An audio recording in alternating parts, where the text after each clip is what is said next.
have a lot to say about it in the description. Let's check out the options. Alright, pretty basic. Let's get right into it.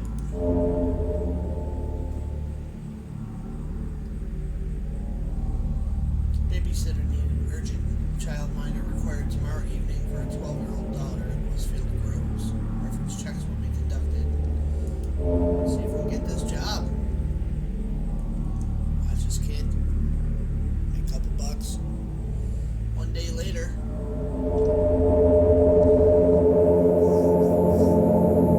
And we got it. Suburb, Whitefield Grove is one of the more exclusive neighborhoods in my city. But it's on the outskirts of town, pretty much in the middle of nowhere. The house, like all other houses in this neighborhood, is set far apart from its neighbors. This sure is a nice place, with a well-maintained lawn and a pool, although at this hour it does seem a little foreboding. It's just about 7 p.m. and it's already full dark. The house seems quiet. Mrs. Raj, the woman who called me back after we sent in our application, asked us to be here by 7:30 p.m. and she had been particular that you be on time. Mrs. Raj told me that she and her husband, Dr. Raj, were going out for the evening and she didn't want their daughter home alone. The fact that the girl's 12 and requires a sitter indicates that there may be some issues here. Or it could just be that the child doesn't like being alone at home after dark. That's quite normal. Mrs. Raj sounded like a very exacting kind of parent, the type who's very mindful of every aspect of her child's care.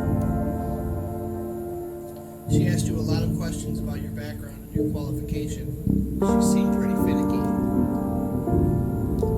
You can't blame her really these days. Most parents, particularly the rich ones, pay a lot of attention to their children's upbringing. It's the nature of our times, and it pays to be vigilant. Since you've been registered with the Guardian Angel Child Care Agency for the last 3 years, you've got good references, so you're pretty confident you can get the gig. It pays well, too. While you're here, you're about half an hour early, which you hope is not too early for them. You better ring the doorbell to let them know you're here.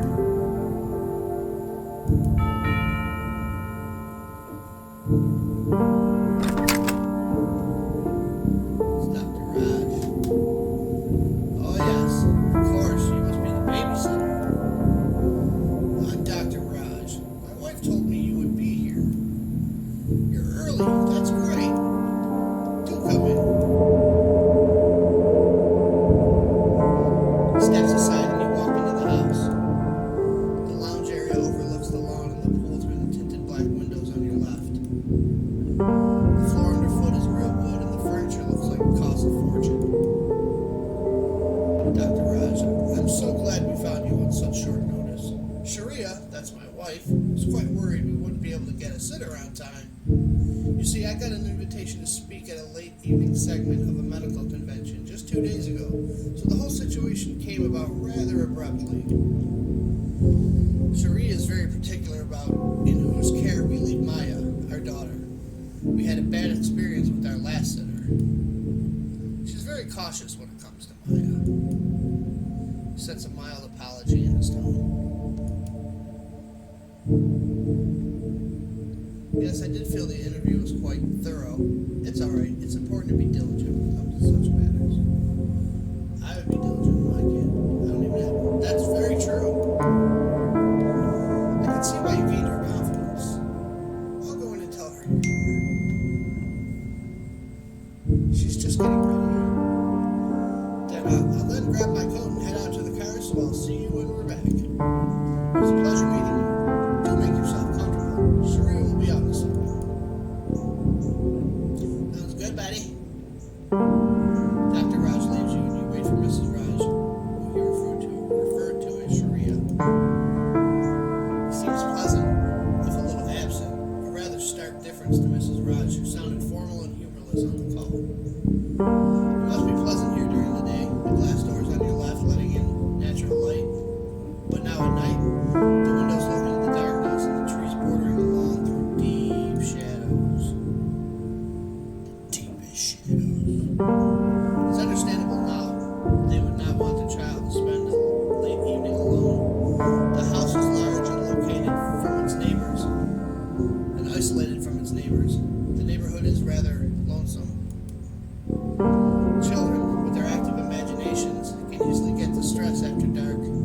such an environment.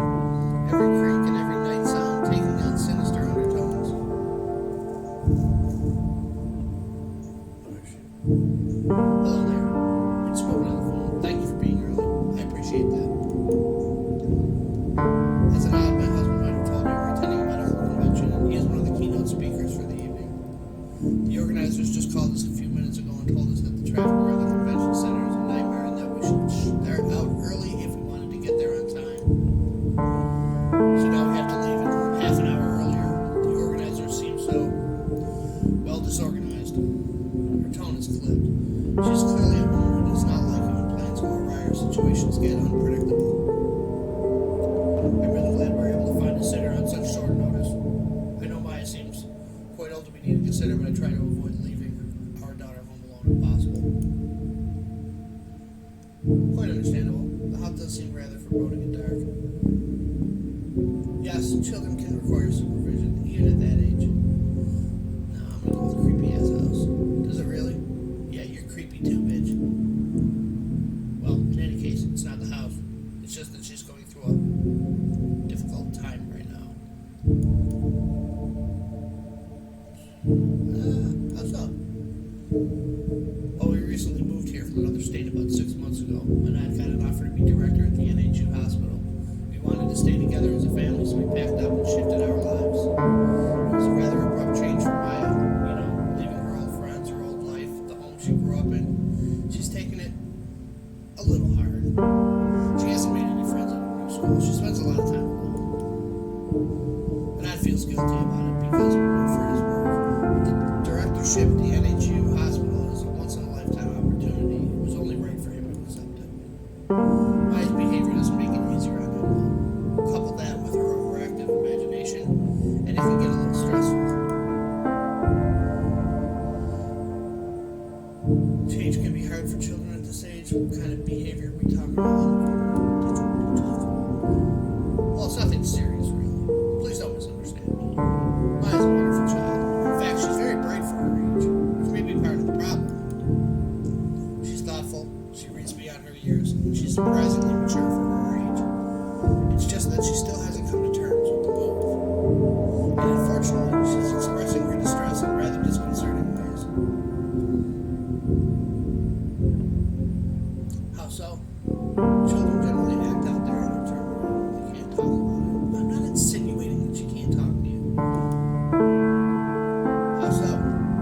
She's struggling with a lot of emotions. She's just turning 12, so she's on the cusp of her teenage years. She's in a new school, and you know how difficult school can be at that age. Hormones, boys, and all the rest of it. Bernard and I are busy for much of the day, but we try to talk to her about her feelings when we can. It's not that, but that's not been going too well. The problem is she refuses to speak plainly about her feelings. Instead, she makes up outlandish stories and lets her imagination run amok, and tries to draw us all into her morbid make-believe tales. Her counselor says it's a coping mechanism, a kind of stress response adapted by bright children, possibly a way to get attention, perhaps a way of telling us she wants us to leave and go back to her old life. What's troubling is that she's never been this way before. She's normally not an attention-seeking child. Her counselor's probably right. Anything I should be careful about? Any triggers I should avoid talking about or doing? Let's go with that. Well, not really. Like I said, she's pretty normal and not really a difficult child. She can be a little moody at times, that's all.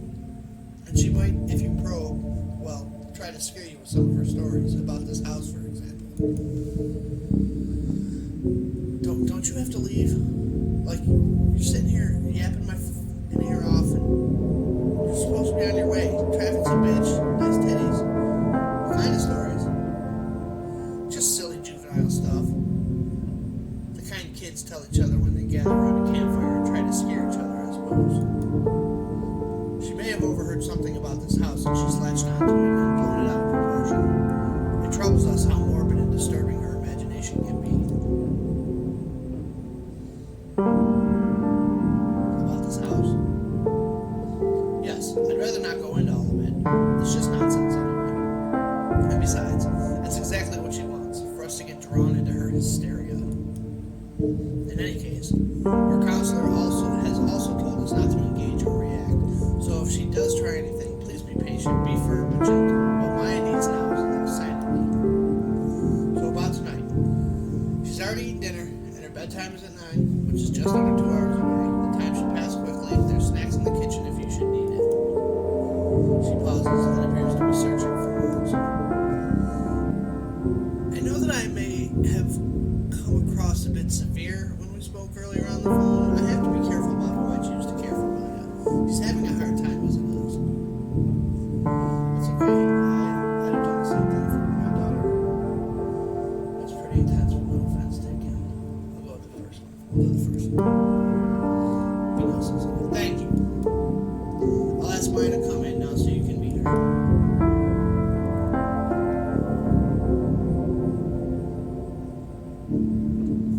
Your voice is approaching.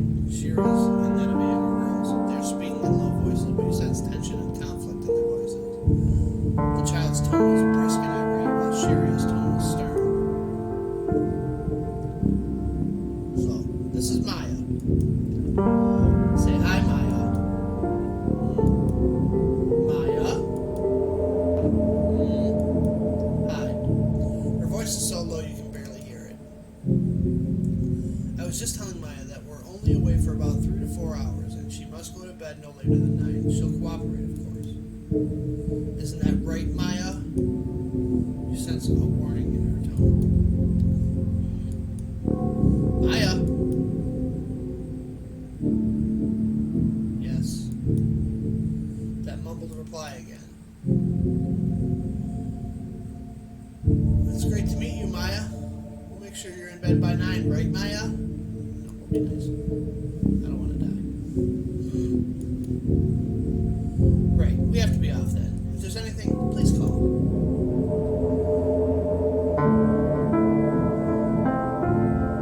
Thanks, we won't need to. Everything will be A-okay. Call if there's any issues. Thank you. Goodbye. See you. A few minutes later, the kid's got horns, fangs, and is slaughtering the dog. Mr. and Mrs. Raj have left. An awkward silence descends as Maya stares at you. There's about an hour and 30 minutes to go before her bedtime.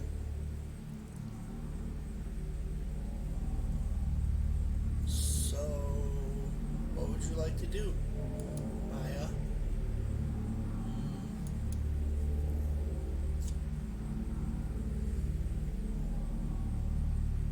You want to talk? No thanks. Alright, you want to quit fucking staring at me, creeper?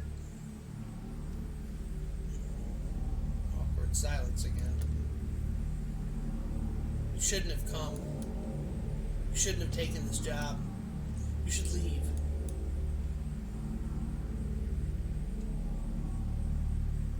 Now that's not a very polite thing to say, is it? Why would you say that? Why should I leave? Well, that's not I don't intend to be rude. You're not safe here. Go while you can. What am I in danger of exactly? If your parents ask me to watch over you, I can't just leave yet. If I leave, you'll be here alone. Your parents asked me to watch over you, so I can't just leave yet. Somehow I knew you'd say that. You should be more worried about yourself, not me.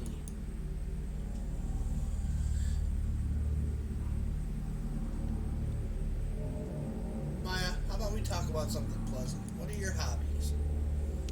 I don't really want to talk. I'll go up to my room now.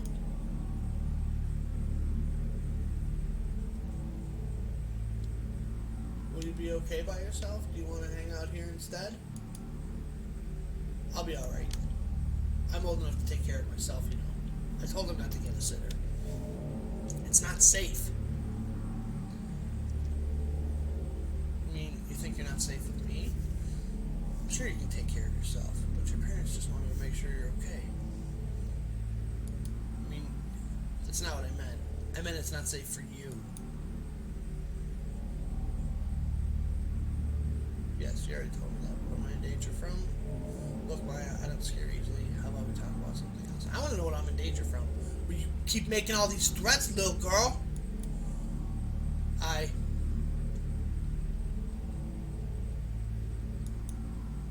I just want you to leave before something happens to you. It feels like you're going in circles with her. It's because we are going in circles with this little bitch. Well, I can't. You're stuck with me, and why won't you? Why don't you? I can't. I know what happens if I do. You think I'm crazy. You'll laugh or patronize me. Anyway, I tried at least. I'm heading up to my room now. What are you going to do up there? It's not bedtime yet. What are you going to do up there? I'm going to read, maybe write in my journal. What does it matter anyway? Don't worry, I'm not going to burn down the house or anything. Just, look, if you're not going to leave, then just, whatever you do, don't go near the basement, okay? No matter what you hear, don't go near it. Please. She leaves you standing alone. Ouch, that didn't go well. Didn't go horrible. It was just as Mrs. Raj said. Maya is definitely a troubled child. No sooner had they left than she began to try to make the situation uncomfortable. You'll just have to ride this out. If she spends the rest of the evening upstairs, things should be fine. You can hang out here in the lounge and pass the time until the parents get back. It should be easy to do. Still, the conversation with Maya left a bad taste in your mouth. She definitely seems like a bright young little girl. It's a pity she's struggling with the pains of the changes in her life. But growth only ever comes from change, and that's something she'll learn over time. Decide to wait it out on one of the comfortable couches here.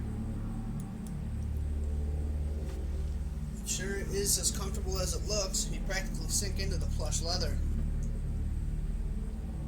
10 minutes later.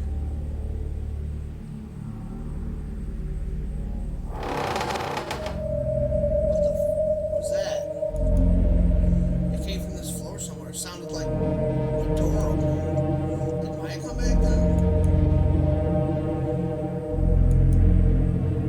You call out, but there's no response. Earlier, you heard her go upstairs, but you did not hear her return. The sound came from near that staircase over there. You distinctly heard the creak of a door opening. This had better not be Maya playing around.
Why doesn't anyone listen?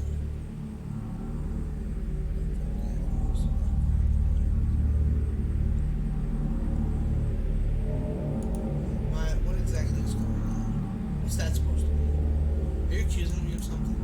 I'm not doing anything.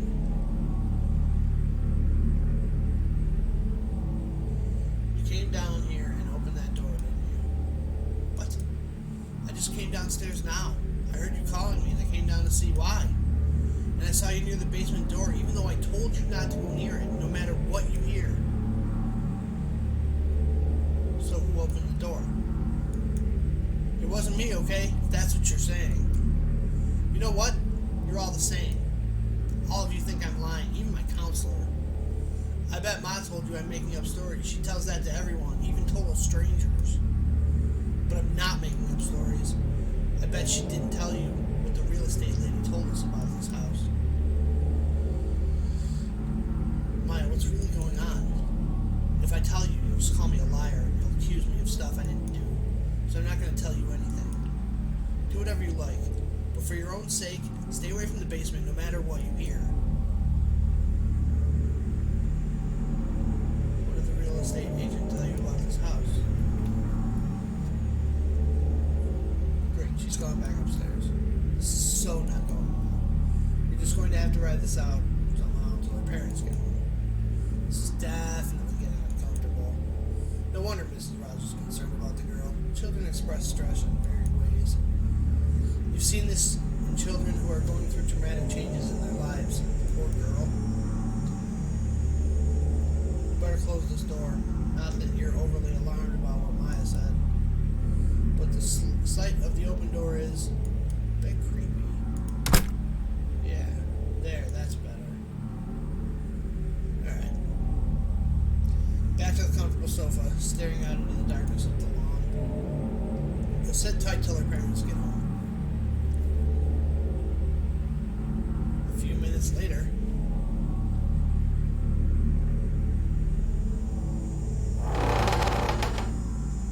really? Again? Come on, this isn't funny. Why would she?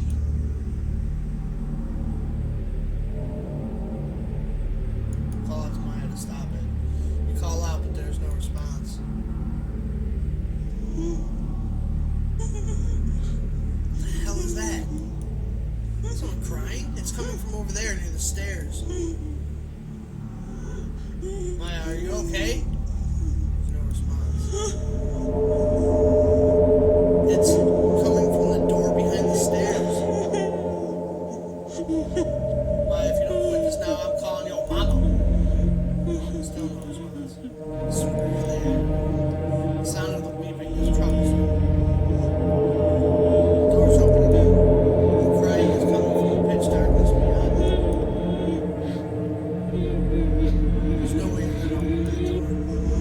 Maya may be in there, ready to spring out and scare you, and you're not up for being jump scared. No, I'm not. You don't really want to die of a heart attack on a babysitter. That's not what you signed up for. You better shut the door. Get the fuck up. The crying has stopped. This can't go on. You better put a stop to it now, or should be keeping this up all night. And by the time your parents are back, you will have died of fright. It's probably a good idea to talk to her, confront her. You could wait right here until she comes out of the basement and she can't stay down there forever. Or you could go upstairs and wait there. When she sneaks back up, you can catch her in the act, and then talk to her openly about what she's doing and why it's not going to help the situation. Let's go upstairs. Head upstairs, wait for her there. Mrs. Raj told you to be gentle but firm. Maybe it's time to focus on firm a little. Talk directly and firmly to her. Ask her about whatever is bothering her. Maybe she needs a direct talk. Sometimes the best way to address something with children is to get to the heart of the problem. She might open up and that would make things easier for her. There are 3 doors on this side of the hallway. One of these is probably her room. You feel exposed standing here in this hall. She might see you before you see her. Maybe you could wait inside her room for her to get back. That would startle her.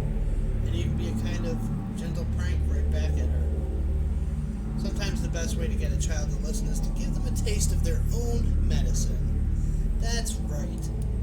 Just give it right back to them. You should probably try the doors to find out which one is her room. So here's my call. Parents' room, Maya's room, evil sibling that's in the basement. Should have been room. What's this? Locked.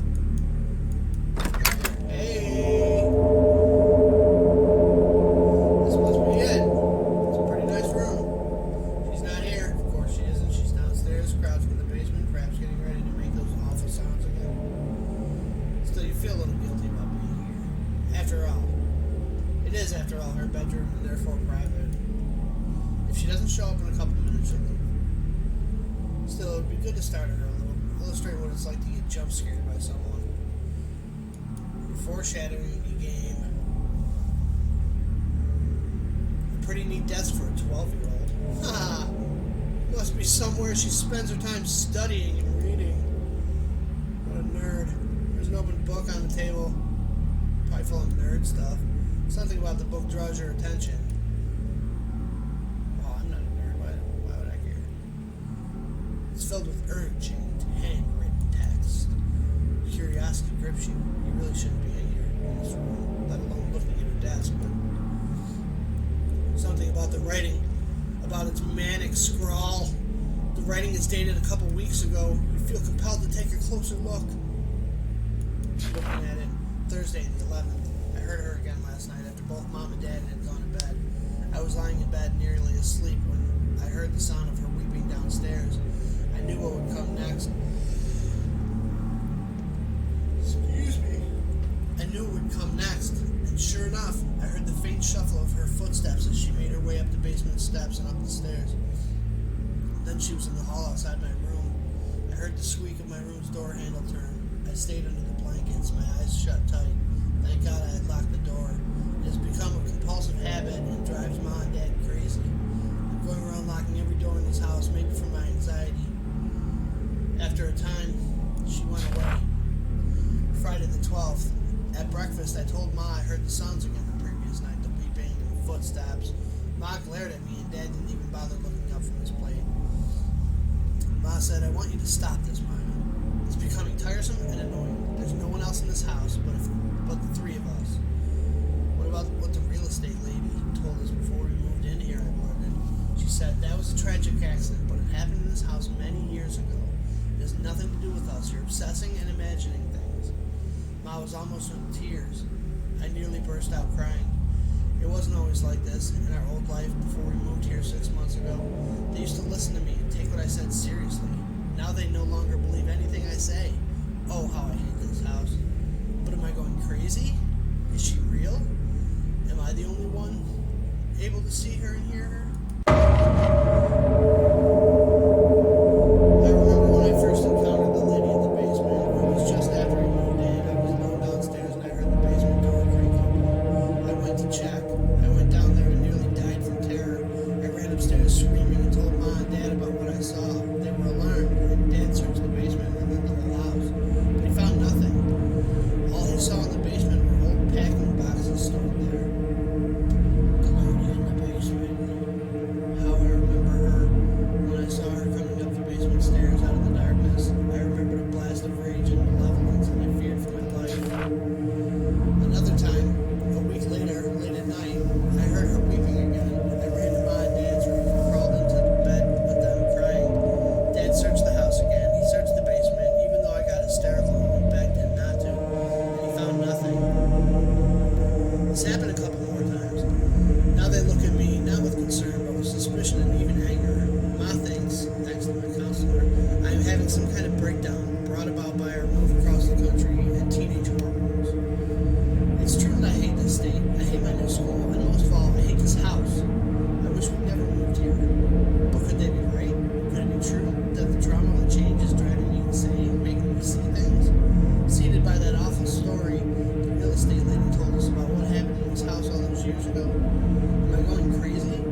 happens, please leave my room.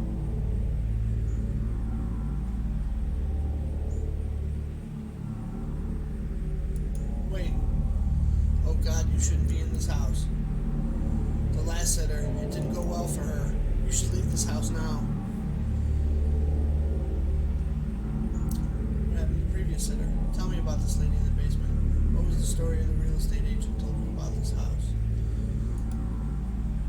Before we moved here, Dad wanted to find a place near the hospital where he was working, so we got in touch with this real estate firm. And she showed them a bunch of houses. I didn't like any of them. Finally, the agent told them that she had one more place on her file. She brought us here. Ma loved the place at once. It was spacious, had a nice lawn, a pool, 2 floors. What's not to love? Even better was the rent. I remember how Dad was really happy about how cheap the rent was considering its size. The only issue with the house, Ma said, was that even though it's part of the suburban property Whitefield grows, it looked a little run down. That was when the real estate agent told Dad and Ma the story. She said that the last long-term residents lived here nearly a decade ago. A family of 3. The man was some kind of businessman and he used to travel a lot. His wife was a housewife and they had a 4-year-old girl.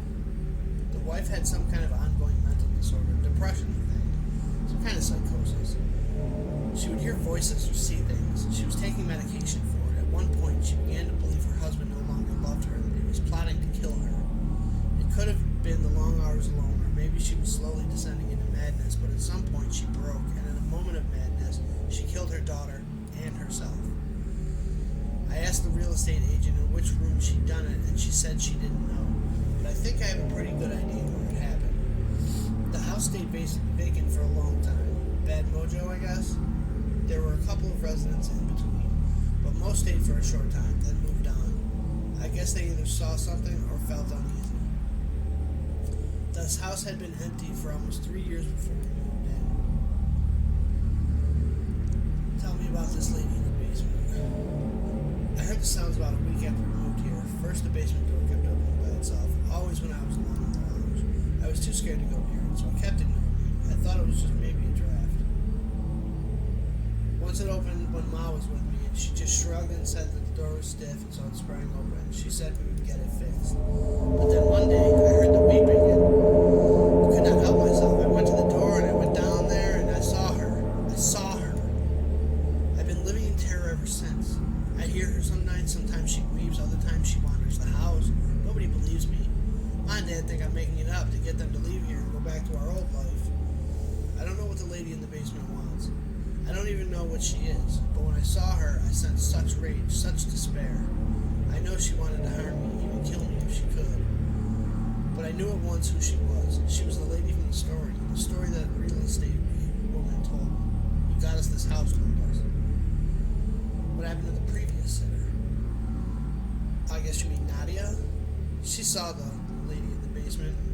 That's how I think of that thing down there, in caps. Nadia heard her crying. She thought it was me, and she went down into the basement to investigate. When I found her, she was screaming and hysterical. I could barely understand what she was saying. She said that the woman came at her.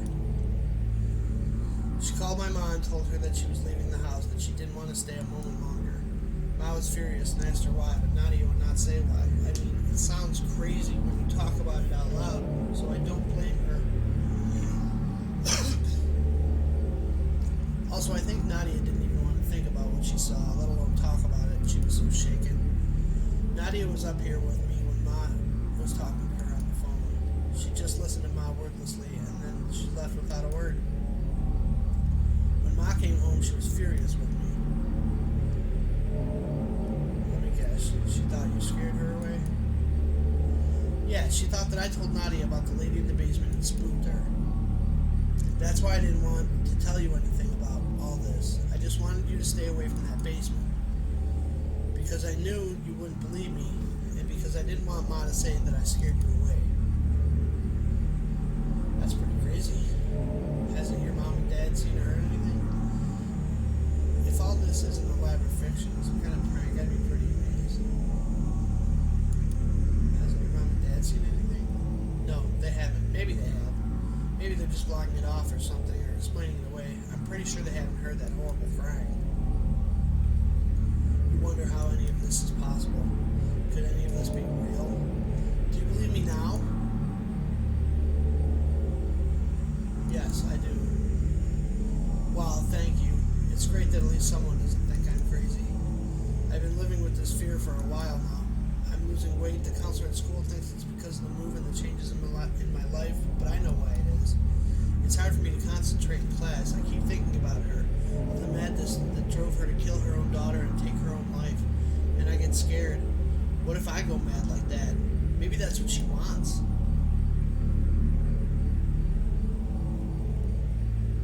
Did you try telling the counselor the truth about all this? I'm sorry to hear that. Well, the counselor didn't believe her. I did. How do you think it went? Yeah, pretty bad. He started talking about putting me on medications. I don't want that. I don't want to be one of those kids, you know, a walking zombie hopped up on prescription drugs. So after that, I went with his story. Yeah, it was the change. Poor old Maya misses her old school and friends. Look, just leave, okay? Leave this house and go. I'm stuck and I have no choice, but you do. I won't leave you alone. I'll wait for your parents. You're right. I'm getting the hell out of here. That's nice of you, but it's dangerous. I can't ask you to do that. What if something happens to you? Nadia, the previous sitter.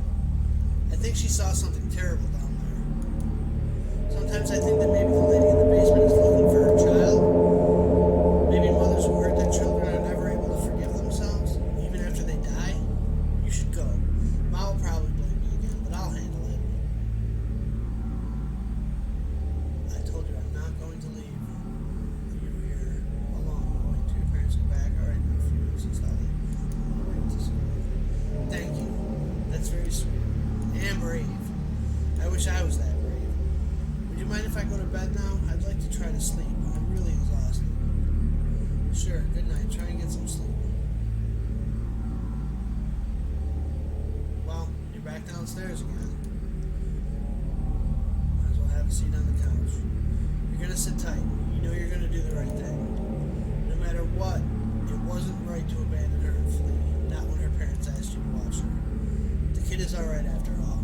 After leaving her alone with her parents our way, especially after they entrusted you in her care, just didn't feel right. And if any of it's true, the insane story of the woman in the basement, why, you're going to have to deal with whatever comes. Alright. Time passes. 4 hours? Are they home? Nothing so far.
Feel a sense of foreboding, a suffocating blackness overwhelms you.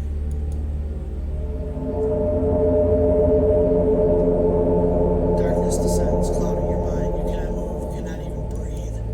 Terror grips you. A despair unlike anything you've ever known fills you. You sink into it, grief rising in you like a black tide.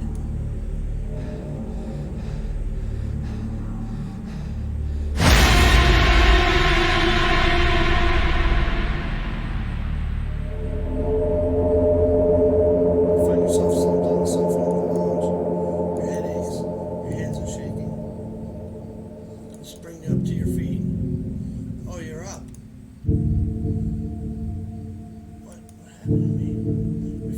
downstairs in the basement of all places. So you were lying on the floor and passed out. Maya told us to look for you there. When we got home, we found Maya upstairs quite shaken. She was near hysterical.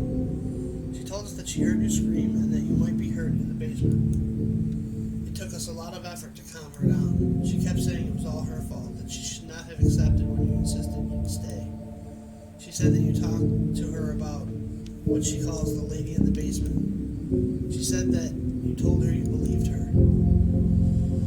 It's shameful that you would encourage her like this, play along with the delusions of a child.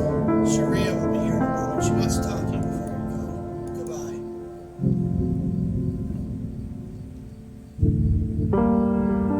Hey. I'll kill her if she sees me talking to you, but I had to see you before you left. Did you see her, the lady? Did you see her?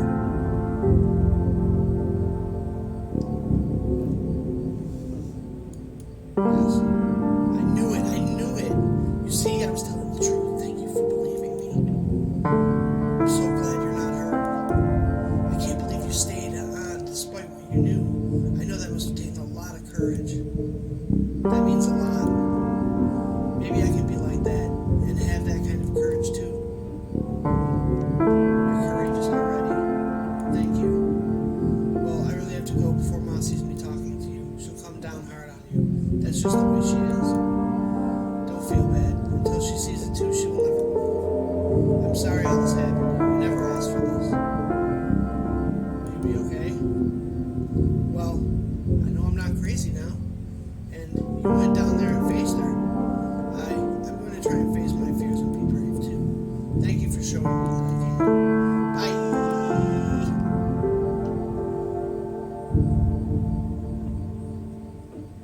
I must say that I'm so... You know what, bitch?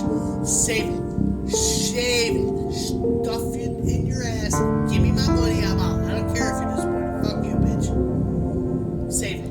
Give me my money. And Ahmad finds you lying passed out in the basement. He says you weren't drunk or on drugs, but I find that hard to believe. Fuck off. You pay me and I'm out. At least you stayed on, unlike our last sitter who left the child alone and fled, but I'm not sure I should be grateful for that considering the situation. You encouraged my daughter's sick fantasy, and you probably set back her progress with her by weeks in doing so. Just pay me. Your daughter isn't lying, lady. Really? So she's dragged you into her hysteria and you believed all of it? This is exactly what her counselor warned us not to do. Since you work with children, I thought you would know better.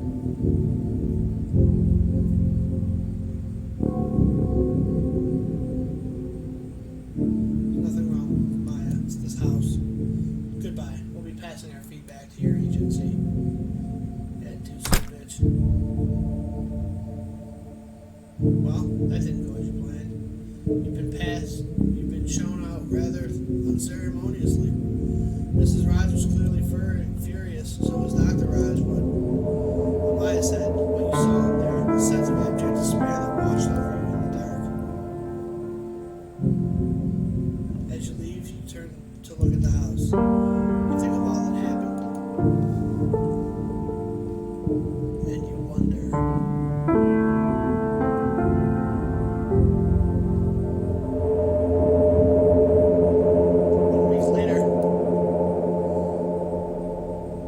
Babysitter needed urgent childminder required tomorrow evening for the end. Okay, not bad. A lot of text. Holy crap, I spent most of that time reading. And that's going to be it for me today, guys. Thank you so much for watching. If you enjoyed the video, please leave a like and a subscribe.